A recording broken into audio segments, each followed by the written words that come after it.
Hi everyone and welcome to the Code Cutters. Did your Fire Stick ever freeze when you are about to start your favorite TV shows? Yeah, the same happened with me a lot of times. So in this video, I am going to show you step by step on how you can reset your Fire TV Stick.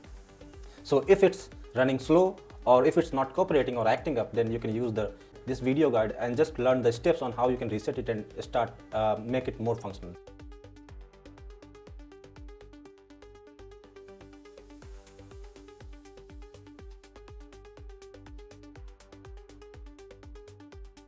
So head on to your Fire TV Stick homepage, and from there you have to move to settings, the left hand side gear icon.